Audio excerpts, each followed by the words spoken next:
the tender age of 22, I found myself at a crossroads, yearning for a fresh start amidst the vibrant chaos of New York City, while my feet were firmly planted in the suburban soil of New Jersey. Each day, I braved the wearisome journey across state lines to reach my new job, a tiring trek that begged for a more affordable and convenient living situation. Just when I was ready to throw in the towel, fate intervened in the form of a Craigslist ad offering a wallet-friendly bedroom in the heart of Hell's Kitchen. The following day, I found myself standing before the apartment's entrance, ready to explore the possibilities that lay within. The somewhat socially awkward landlord, a man of few words, guided me through a swift tour of the place. It all seemed too good to be true, and as it turns out, it was. There was a catch. I'd be sharing the place with a roommate named Bren. The landlord tried to spin Bren's reclusiveness as a virtue, painting him as a quiet and unintrusive tenant. Intrigued, I eagerly anticipated our introduction. The landlord rapped on Bren's door, but his attempts to coax the mysterious roommate out of hiding were met with eerie silence. The explanation given was that Bren might be catching some Z's. Odd, but not enough to deter me. I expressed my interest in renting the room, signed the necessary paperwork, and much to my surprise, received a call with an offer the very next day. A week later, my father and I hauled my belongings into the apartment, a shared effort to bring some warmth and familiarity into this new chapter of my life. We noticed an odd absence as we completed the move-in, an unsettling silence that seemed to envelop the entire apartment. Despite this, we pressed on, hoping that our elusive roommate would eventually make himself known. I accepted the situation with a cautious optimism. It wasn't uncommon for roommates to keep to themselves, I reasoned. Perhaps our paths hadn't crossed yet, but they surely would. Little did I know, the events that would unfold were far from the ordinary. After finishing the move-in process and settling into my room, I found myself alone and anxious. The apartment's eerie silence settled in, casting long shadows of unease. I was eager to make Bren's acquaintance, expecting him to emerge from his room at any moment. As I rose to initiate this long overdue introduction, a strange occurrence interrupted my thoughts. The front door of the apartment slammed shut with an unexplained force. Startled, I rushed to the living room only to find it empty. It was as if the sound had come from nowhere. My curiosity began to transform into mild discomfort. I retraced my steps back to my bedroom, only to halt abruptly upon hearing faint footsteps approaching from the corridor outside my door. I listened intently, realizing that someone was heading my way. Fear and curiosity held me in place as I focused on the strip of light seeping beneath the door, revealing the outline of feet and legs. It was as though someone was lurking just beyond the threshold. My heart raced as I pondered the stranger's presence outside my door. I was paralyzed by a sense of dread and vulnerability. I couldn't disappear the intentions of the intruder, but I was determined not to make a sound. The intruder remained outside my door for an agonizingly long moment, casting an indescribable aura of malevolence. Suddenly, the tension broke as the presence withdrew, returning to their own quarters. I breathed a sigh of relief, overwhelmed by the realization that my fears had not materialized. However, the night was far from over, and an unsettling atmosphere continued to linger. Despite the unnerving encounter, I resolved to sleep, hoping that the strange events were mere coincidences or products of my overactive imagination. Sleep, however, remained elusive, as peculiar noises and thumps emanated from Bren's room throughout the night. The following morning, I assumed that Bren, in his capacity as my roommate, had likely left for work. It was an unspoken agreement that we would respect each other's space and independence. I used the time to purchase groceries and household essentials, hoping to make the apartment feel more like home. Upon my return from the shopping expedition, I was taken aback by the lack of activity in the apartment. It was as if time itself had stopped. The unsettling silence bore down on me, and Bren was nowhere to be found. A growing unease began to settle in. As the hours dragged on, there was still no sign of my elusive roommate. I had started to entertain the idea that our paths simply hadn't crossed yet, and I decided it was time to seize the opportunity to finally meet him. Approaching Bren's room with the intention of introducing myself and breaking the ice, I discovered a sight that left me in shock. His door was ajar, allowing a faint, pale light to spill into an empty, lifeless room. There was no trace of furniture, except for a solitary chair, placed incongruously in the corner. Its stark presence sent shivers down my spine. Stepping into the eerie void, a cold sensation of dread washed over me. My heart raced, and I shivered involuntarily. Just as I reached for my phone to call the landlord, it suddenly rang with a dissonant, jarring tone, accompanied by an incessant vibration. It was as if the room itself was reacting to the discord, and panic gripped me. My eyes darted to the source of the ominous sound, and my gaze fixated on the closet in Bren's room. With a racing heart and trembling hands, I hesitated for a moment, contemplating the sinister implications of what I might discover. Summoning my courage, I flung open the closet door. What I found, or rather didn't find, sent chills down my spine. The closet was empty, void of any personal belongings. It was as if Bren had vanished into thin air, leaving behind only the eerie chair. Panic welled within me, and the room seemed to suffocate me as if it held a dark secret. Fearful and bewildered, I hastily exited the room, flicking off the light as I did. The door was shut, but my mind was in turmoil. The question remained, where was Bren? I rushed back to my room, locking the door behind me, and reached for my phone, trembling as I dialed the landlord's number, desperately seeking an explanation. My call went unanswered, but a disconcerting revelation awaited. As I held the phone to my ear, an inexplicable ringing sound erupted within my room, emanating from my closet. The dissonance was overwhelming, rendering me paralyzed with fear. The phone's display indicated 2 unanswered calls, confirming that the call had been deliberately declined by someone within the apartment. The realization struck me like a bolt of lightning. My landlord was hiding within my closet. Panic overwhelmed me, and I felt the walls closing in. I had no choice but to summon the authorities. The police arrived swiftly, and a thorough search of the apartment ensued. It was a moment of terrifying clarity as the reality of the situation became undeniable. Inexplicably, the landlord was discovered concealed beneath my bed, an unsettling revelation that sent shivers down my spine. I contemplated pressing charges for trespassing and aimed to void the lease that had allowed this insidious deception to transpire. However, further inquiries revealed a harrowing truth. The apartment wasn't owned by the imposter who had posed as the landlord, and a genuine lease had never existed.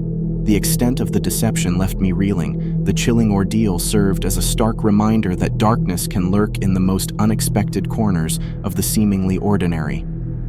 With the help of my father, I relocated from the apartment the following day, eager to leave behind the haunting memory of Bren and the sinister imposter who had taken residence in my closet.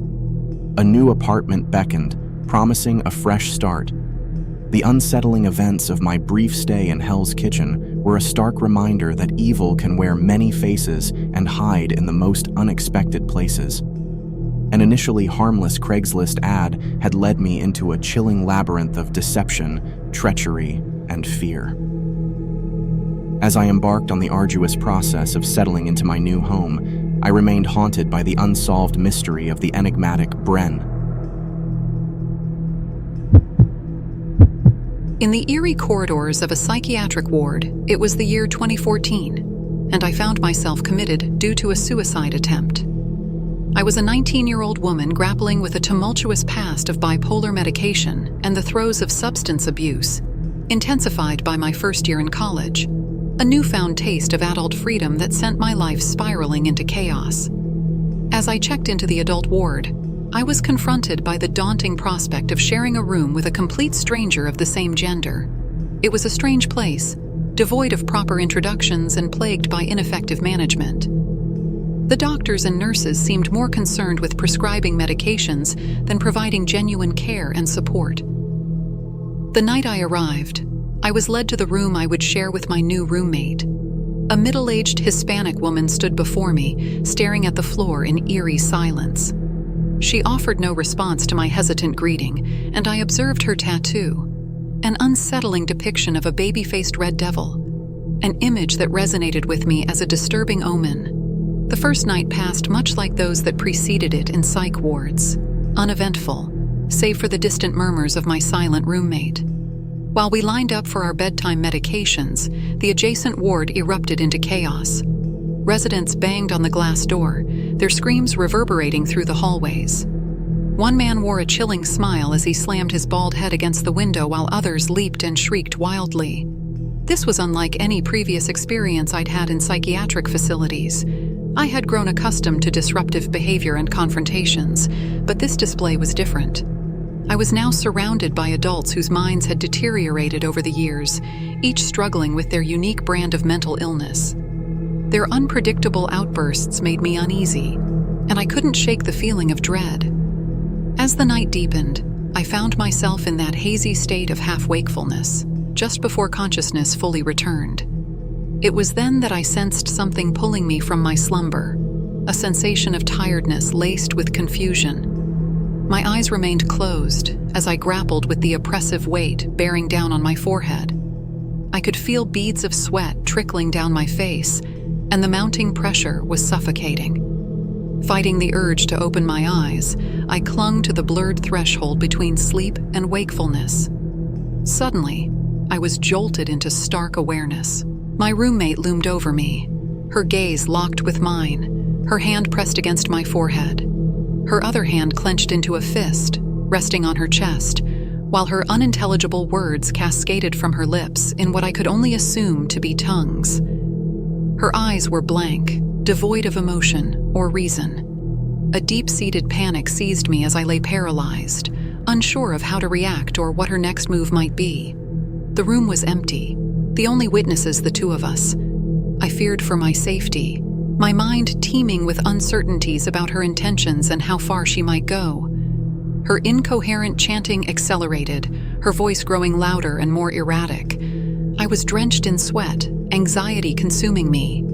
Then, with both hands now on my forehead, she shook me violently, her cries piercing the sterile air. But before her actions could escalate further, an indifferent nurse entered the room, nonchalant about the disturbance. With little regard for my shaken state, the nurse removed the intruder, casting a cursory assurance in my direction. Alone once more, I wrestled with my racing heart and managed to regain some semblance of sleep.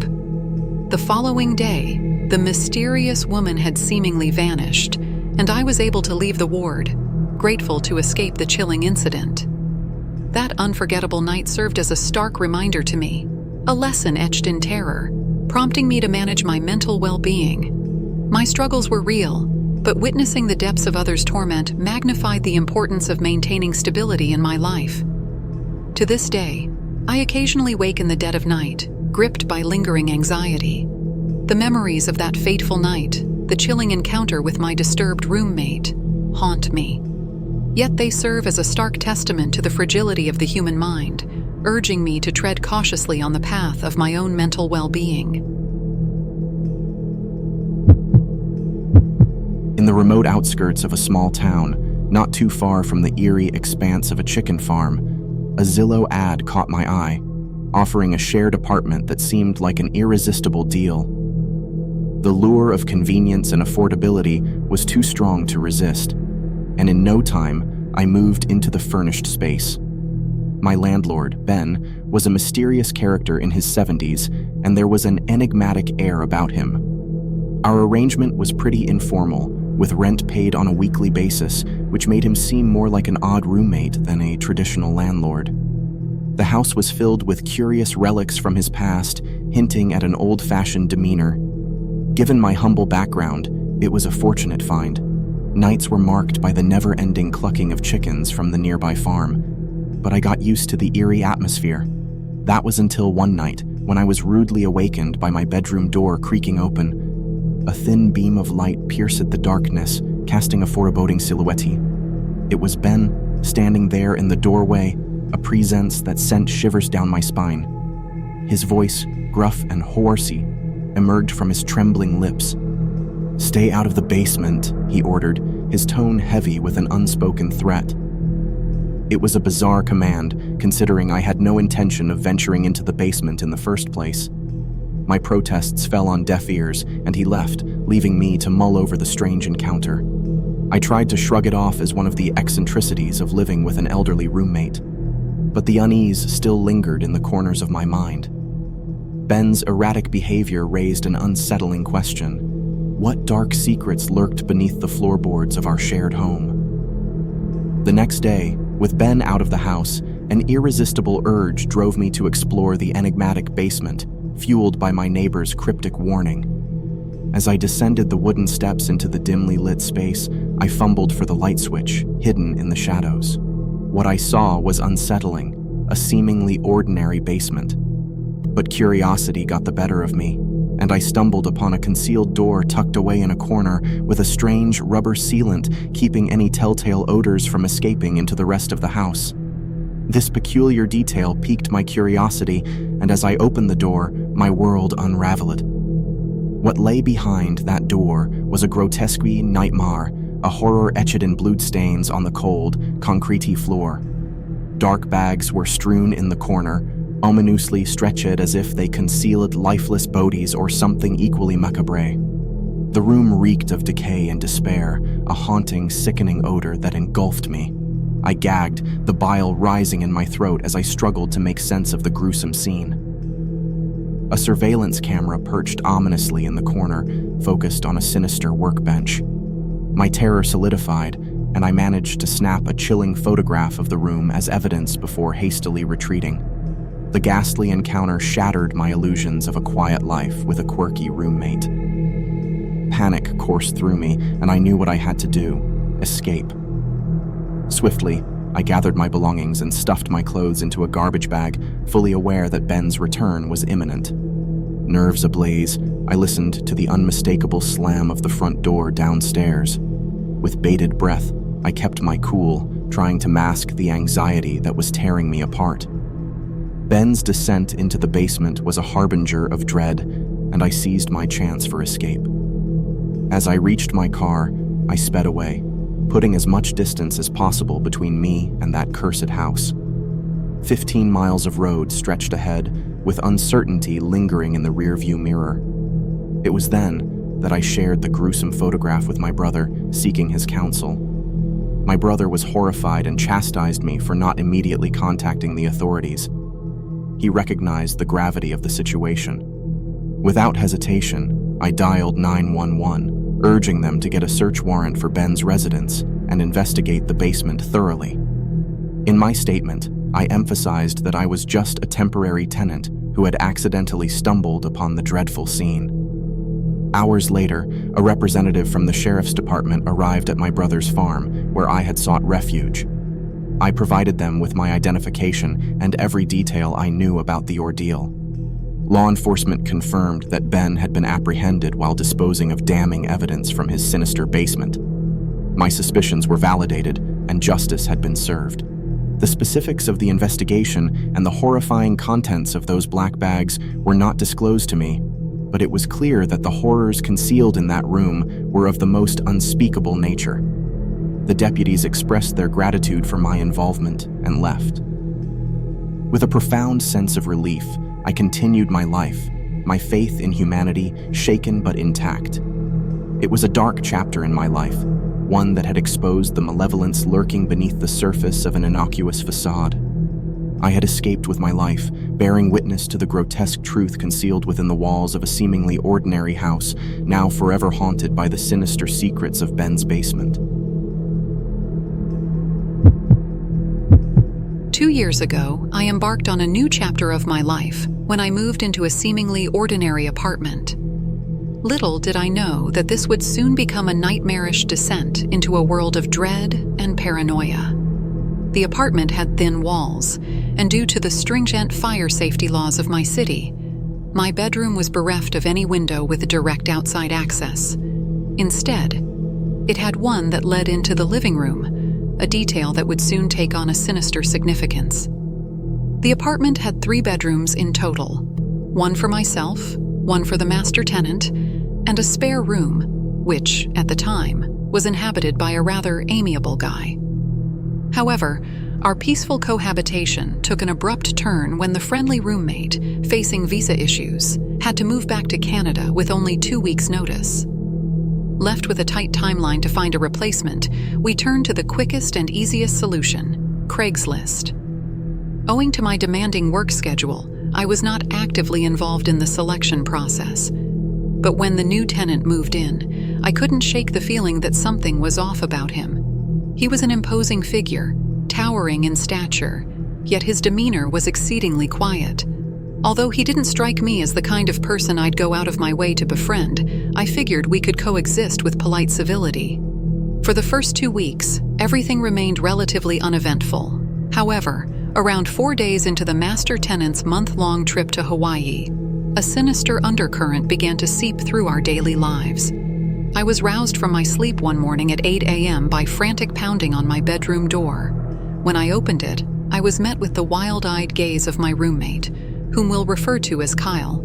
He was disheveled and trembling as he asked me what had transpired the previous night. I was taken aback, for I had returned home from work at around 9 p.m., immediately showered and gone to bed. I offered Kyle this explanation, but he insisted he had heard me screaming and arguing with someone in my room, witnessed me in the side alley outside our window, embroiled in an argument with a landlord I had never even met. He claimed to have heard a procession of people coming in and out of our apartment. I refuted his account, my bewilderment growing with each absurd claim. He then dropped a disconcerting statement. "I think I had a seizure in my sleep. The next time it happens, call an ambulance." After this initial incident, he repeated the allegations, each time more fervently and with escalating details. He claimed to have seen me arguing with my boyfriend, even though I was single and had never mentioned a significant other. He alleged that I had interacted with a host of police officers, demanding the badge number of the one I had supposedly spoken to. I was growing frustrated with these bizarre stories and sternly told him to cease this relentless charade. The urgency in his voice began to unnerve me, and I couldn't fathom why he was fabricating these tales. Despite my objections, Kyle continued to persist with his concocted narratives. His behavior was growing increasingly erratic and inexplicable. One night, shortly after the master tenant left for Hawaii, I was awakened at 1 a.m. by the sound of slamming doors. Kyle was pacing frenetically between his room, the living room, and the front door. He repeatedly entered and exited each room, toggling the lights, muttering angrily, and slamming doors. I watched his looming silhouette through the frosted window of my bedroom, which overlooked the living room. Knowing that I was cloaked in darkness and he couldn't see inside, I remained motionless, observing his increasingly unhinged behavior. He suddenly screamed, "I can't live like this! Why are you doing this to me?" Instinctively, I assumed he was on the phone and didn't respond. Moments later, he yelled my name, and I realized his outbursts were directed at me. Panic set in as I acknowledged his towering presence just outside my door, pressed against the wall. He then leaned forward, pressing his ear against my window. My heart raced, and fear seized me, but I dared not move. After a brief moment, he stepped away from the window, and I heard him pacing through the rooms again. I knew I had to escape. I plotted my exit strategy while I heard him pacing. My shoes were not in my room but outside my door. I decided to wait for the right moment when he moved to the front door, and then I would grab my shoes, put them on, and run. As I formulated my plan, the pacing abruptly ceased, and he screamed my name once more. I watched his shadow retreat from my window and heard him returning to the pacing ritual. Taking a deep breath, I slowly opened my door, seized my shoes, and steeled myself for the impending escape. But just as I was ready to make my move, he screamed again and charged towards my room, furiously slapping the wall beside my door without actually touching it. Frozen in terror, I remained completely still, hardly daring to breathe. Moments later, he withdrew, leaving me trembling in the darkness. When I thought it was safe, I made my move, sneaking out of my room, grabbing my shoes, and making my escape. My heart raced as I fled the apartment, dashing half a block barefoot before putting on my shoes. When I looked back, I could see him standing in the porch light, gazing after me. I ran to a friend's place where I found refuge for the night. The apartment became my sanctuary for the next week, while we worked on finding a solution. Eventually, Kyle agreed to move out within a week. He professed to have no recollection of the bizarre incidents, uncertain whether they were real or figments of his imagination. Yet he acknowledged that if I claimed it had happened, it must be true. On the day of his departure, he texted me a photo of the house key left on the table with the terse message, "I'm out." When I returned to the apartment with a friend to ensure he had vacated the premises, we made a chilling discovery. Not only had he left behind a wealth of food and furniture, but he had also removed all the fire alarms from the ceilings. More alarmingly, he had unscrewed and removed the front door's deadbolt, leaving the pieces meticulously arranged on the front table. Even after changing the locks, my anxiety persisted, and I would barricade the doors each night with chairs and furniture to ensure my safety. To this day, I remain haunted by the enigmatic nature of Kyle's actions. His psychological instability had plunged me into a realm of fear and paranoia, leaving me to wonder what could have transpired had I not been as fortunate as I was. The first day of moving into a new dorm as a college freshman is etched in my memory. The blend of excitement and nerves surged within me, fueled by the anticipation of meeting my roommate, someone I hoped to form a lasting friendship with throughout my 4-year journey. My freshman year, particularly my initial encounter with my roommate John, stands out vividly. Stepping into our dorm room, John greeted me. He was a fair-skinned guy with black hair, glasses, and a slightly effeminate tone in his voice. There was nothing inherently wrong with any of these characteristics, but an immediate impression hit me like a lightning bolt. He seemed like the stereotypical gaming type. Doubts about our compatibility crept into my mind. Our first handshake, disappointingly, felt like a lifeless fish barely flopping in my grasp. I decided to explore the floor to meet other students and hopefully find connections more in tune with my personality. It became clear that I connected more with these newfound acquaintances than with John. He struggled to engage in conversation, often responding with one-word answers or statements that barely made sense. But what truly puzzled me was his habit of going to bed early, even when we had no classes the next day. When he turned off his lamp at an unusually early hour, around 10 p.m., my suspicions deepened. Our first night was all about unpacking, and I made an effort to get to know John better. It wasn't that he was rude, but he seemed to lack the social skills needed for a good conversation. His reluctance to engage in dialogue left me perplexed. I would ask questions about his life, only to receive brief, inconclusive responses. But the strangeness didn't stop there. A few nights later, a disconcerting incident occurred. I returned from spending time with new friends and found that my duffel bag had been moved. Panic coursed through me as I examined its contents. Nothing was missing, but it felt lighter, leaving me with an uneasy sensation. I confronted John, accusing him of going through my belongings. He denied it with a touch of aggression, leaving me unable to prove his wrongdoing. The following night, I invited John to join me and other friends from our floor, but he declined, explaining that he needed to focus on his work. When I returned, I found him fast asleep, leaving me once again bewildered. As I settled in, a heavy rainstorm raged outside, with torrents of rain and rolling thunder echoing through the night. The frequent flashes of lightning didn't help me sleep. In fact, they hindered my attempts to drift into slumber. It was then, in the midst of the storm, that I awoke in the middle of the night. Thunder crashed, and my attention was drawn to the constant flickering of the lightning. But it wasn't until I turned to face the other side of the room that I saw John sitting upright in his bed. A brief glimpse revealed him hurriedly lowering his arms. The flashes of light suddenly made sense. It wasn't the elements. It was John, taking pictures of me as I slept. I feigned ignorance, demanding to know what he was doing. He stammered and stuttered, providing a flimsy excuse. We shared an uncomfortable silence, and my trust in him dwindled even further. The next day, I confided in my fellow students about the unsettling revelation regarding John's behavior. Together, we agreed that I should request a room change. I filled out the necessary paperwork, and the process was set into motion. However, the night before my relocation would remain etched in my memory. That night, sleep eluded me. I listened intently as the springs beneath John's bed creaked as he rose from it at an unusual hour, but the disconcerting silence that followed was broken by a soft, almost inaudible exhale originating from directly above my bed. I knew he was standing there, but fear kept me from turning around.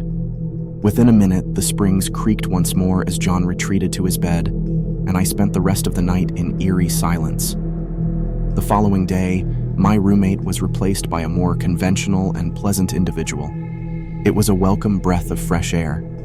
To this day, the unsettling feeling remains. John's voyeuristic behavior, his intrusion into my privacy, and the eerie experiences I endured in that dorm room serve as a stark reminder that true horror can unfold in the most unexpected of places. Though I escaped the clutches of his unnerving presence, I remain haunted by the enigma of his motives, the unanswered questions that will forever linger in the shadows.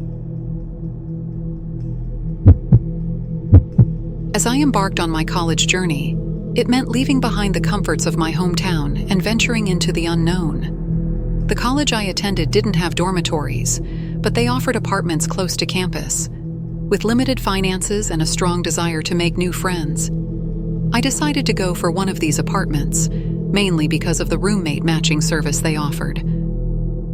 The process was simple enough.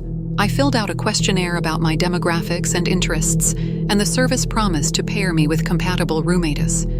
Despite the online reviews giving it only 1 star, I brushed off the negativity, thinking that maybe things had improved under new management. My roommate, as recommended by the matching service, was a man in a 2-bedroom, 2-bath apartment. I awaited his arrival with anticipation, although the lingering online reviews had me doubting my choice. Moving in a few days after the lease had begun, I quickly started to question my decision. The apartment had a musty, stale smell of mold and cigarette smoke, and an ashtray full of used butts graced the coffee table. But the real trouble began when my roommate showed up about a week later. He was a disheveled man, around 35, distinctly older than the typical college student. Not only did he not attend the same school, but his presence also exuded an unsettling vibe. His scruffy appearance, the ever-present smell of cigarettes and body odor, unsettled me. To make matters worse, his financial burdens became mine, as he'd taken out student loans to cover his application fee and initial rent, all without actually enrolling in any classes. As time passed, my roommate's behavior grew increasingly bizarre and unsettling. Several months into our cohabitation, he stopped paying rent altogether. It took an excruciating 6 months for the property management to finally serve him an eviction notice. During his stay, he rarely changed his clothes, sporting the same raggedy camouflage pants and dirty, stained wife beater day in and day out. I offered him some clean clothes, but he stubbornly declined. His odd habits extended to our living situation. He often hosted visitors from his former homeless shelters, even when he wasn't around. It wasn't unusual to return home and find a stranger doing laundry, as if our apartment had turned into a communal laundromat. But the most distressing part of his behavior was his unnerving voyeurism. Whenever I had guests in my room, he'd slyly watch us through a crack in his door. The eerie expression on his face never wavered, filling me with fear. Several months into the school year, as his bizarre antics escalated, I was jolted awake one night by a persistent knocking on my bedroom door. It was 3 a.m., and dread weighed heavily on my groggy consciousness. I stumbled to the door, anxiety gnawing at my heart. When I opened it, I was faced with a bizarre scene. A disheveled, naked elderly man who claimed to be my roommate's friend believed my roommate was with me in my room. The absurdity of the situation overwhelmed me because my roommate wasn't in my room. The only way the naked stranger had entered the apartment was if my roommate had let him in. This puzzling encounter triggered my alarm, leading to a confrontational outburst. My roommate had been elusive and uncooperative throughout his stay, consistently avoiding any responsibility. The eviction notices on his door served as a constant reminder of his impending departure. One day, the apartment finally rid itself of his disruptive presence.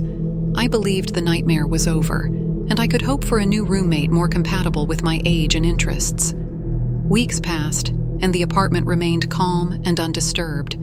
My bizarre former roommate had receded into the depths of memory, but as it turned out, the peace was deceptively short-lived. One fateful day, a knock resounded at my apartment door, this time in broad daylight. I opened it to find the same disheveled man, thankfully clothed this time, clutching a trash bag filled with what looked like soiled laundry.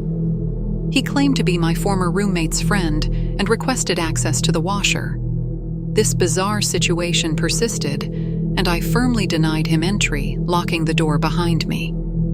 In the hours that followed, an eerie noise echoed from the balcony. I lived on the third floor, and initially I attributed the sound to the usual commotion of birds or squirrels, but the persistence of the noise compelled me to investigate. As I ventured out, I stumbled upon a chilling sight. My former roommate, an intruder who had now crossed a line, was attempting to climb up to my balcony.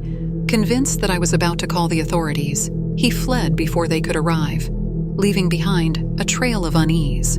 I promptly informed the property manager of the baffling and frightening occurrences within the apartment. With some persuasion and a strong dose of self-interest, I managed to convince her to release me from my lease. My escape from the apartment had become an urgent necessity. I found a one-bedroom sanctuary that would finally free me from the gripping unease that had pervaded my life.